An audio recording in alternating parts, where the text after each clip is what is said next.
শেরপুর ৩ শ্রীবর্দী ঝিনাইগাতী আসনে বাংলাদেশ জামায়াতে ইসলামীর মনোনীত সংসদ সদস্য প্রার্থী নুরুজ্জামান বাদলের মৃত্যুতে ওই আসনের নির্বাচন স্থগিত করা হয়েছে। মঙ্গলবার রাতে হঠাৎ অসুস্থ হওয়ায় ২:৩০টায় হাসপাতালে নেয়ার পথে তার মৃত্যু হয়।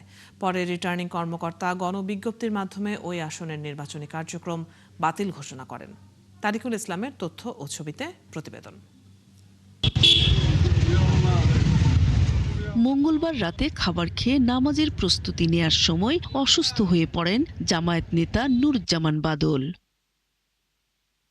রাত ২:৩০টায় আশঙ্কাজনক অবস্থা হওয়ায় ডাক্তারের পরামর্শ অনুযায়ী ময়মনসিংহ মেডিকেলে নেয়ার পথে তার মৃত্যু হয়। একজন ভালো মানুষ ছিল আমাদের শ্রীবর্দী ঝিনাইগাতীর মধ্যে, ভালো মানুষ ছিল না।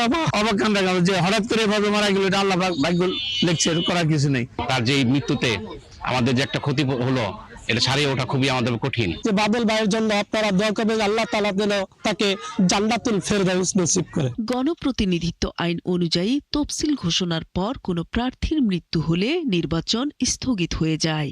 এরই মধ্যে এ নিয়ে গণবিজ্ঞপ্তি জারি করেছেন রিটার্নিং কর্মকর্তা।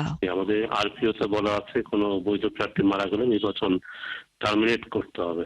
আসরের নামাজের পর শ্রীবর্দী সরকারি কলেজ মাঠে তার জানাজা শেষে নেওয়া হয় পারিবারিক কবরস্থানে।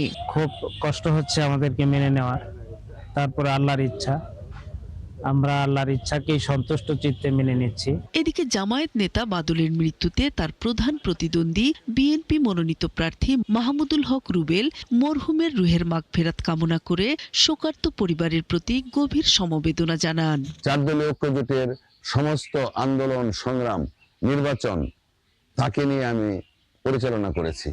তো আজকের এই মৃত্যু আসলে কোনোভাবে মেনে নিতে পারতেছি না।